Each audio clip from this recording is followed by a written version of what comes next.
তাজদীপ, আপনার মন্তব্য শুনি। সংরক্ষিত আসনের এই অপশনটা নিয়ে কিন্তু আমরা এটা বিরোধিতা করে অনেক কথা বলেছিলাম। আমরা চেয়েছিলাম যে যারা নারীরা সংসদে যাবে তারা নির্বাচিত হয়েই যাক।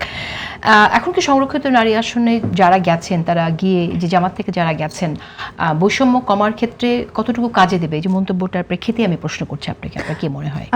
তার আগে একটা মন্তব্য করে আমি শান্ত ভাইয়ের ব্যাপারে, বক্তব্যের ব্যাপারে, যে সাইবার বুলিং এর কারণে নারীরা রাজনীতিতে আসতে চায় না। এটা আমার আসলে সবার কাছে রিকোয়েস্ট থাকবে এটাকে অজুহাত হিসেবে, মানে এক্সকিউজ হিসেবে না ব্যবহার করার জন্য। কারণ তাহলে কি যারা সাইবার বুলিং করে তারা এটাতে মানে এক ধরনের আশ্বস্ত হয়ে যায় যে এটা কাজ করে। সাইবার বুলিং করলে, এদেরকে এভাবে আক্রমণ করলে, কারণ পাবলিক শুধু রাজনীতি না, পাবলিক স্ফিয়ারে যেই মেয়েই কাজ করে, আপনি দেখেন কন্টেন্ট ক্রিয়েটার আছে, অ্যাক্টর অ্যাক্ট্রেস আছে, এবং অনেক উদ্যোক্তা আছে যারা অনলাইনে জিনিসপত্র লাইভ করে, নিচে অসংখ্য বাজে কমেন্ট, এবং যখনই তাকে পছন্দ হয় না তাকে অ্যাটাক করে।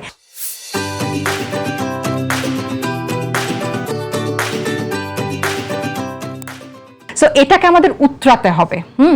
আমাদেরকে আমরা যদি বলি যে এটার কারণে আসে না, তখন তারা কিন্তু এটার বৈধতা পেয়ে যায়। আরেকটা হচ্ছে যে জামাতের বা সংরক্ষিত নারী আসন এখনো দরকার আছে। মানে বাংলাদেশের যে বাজে অবস্থা, 50 বছরে তো আমরা খুব বেশি আগাই নাই। এটা যদি এমন হতো যে এই সংখ্যাটা না বাড়িয়ে এটা আমরা আস্তে আস্তে কমাতে পারতাম, তাহলে আমরা বলতাম যে না, ক্ষমতায়ন হচ্ছে, এখন সংরক্ষিত আস্তে আস্তে কমাও। কিন্তু এখানে হয় কি, সংরক্ষিতটাকে করা হয় ওই মেজরিটিটাকে আরো বাড়ানোর জন্য।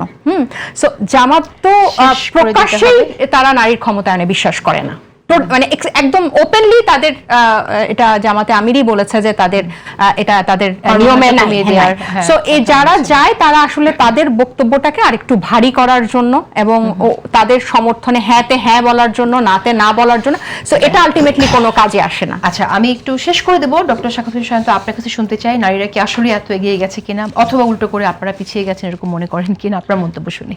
না, নারীরা আগের থেকে যে অনেকখানি এগিয়েছে শিক্ষায়, পজিশনে, ক্ষমতায়নে, এটা তো সত্য। দিনের সঙ্গে সঙ্গে এগোতে হবে। আমাদের 50% বেশি নারী, তো তাদেরকে তো দেশের স্বার্থে না, মানে এতটা এগিয়ে গেছে কিনা সারা বাংলাদেশের প্রেক্ষিতে আপনি চিন্তা করে একটু বলতে হবে যে যেই সংরক্ষিত নারী আসনের এমপি এই কথা বললেন, তিনি নিজে যদি বলতেন যে আমরা তো অনেক এগিয়ে গেছি, আমি সংরক্ষিত আসনে যাব না, আমি নির্বাচন করব, তাহলে না বুঝতাম এগিয়ে গেছে।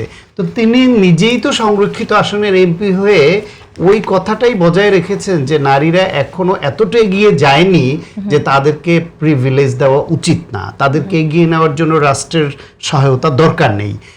আর এই যে পুরুষরা, তাদেরকে যে নারীরা বাংলাদেশের প্রেক্ষাপটে ছেলেকে পরিবার ধরে প্রধান উপার্জনক্ষম, ওকে লেখাপড়া করবো, মেয়েটা বলছে ও সংসার করবে, বিয়ে দিব, সেই ধারণা থেকে বের করে আনার জন্য এই আগ্রহ তৈরি করা হয় বাবা মাকে যে তোমার খরচ হবে না, এবং নারীদের বুঝতে হবে তাদের অধিকারের ব্যাপারে, নারীদেরই সচেতন থাকতে হবে। নিজেরা সচেতন না থাকলে তো সেটা আসবে না, সেই প্রত্যাশিত পরিবর্তনটা আসবে না।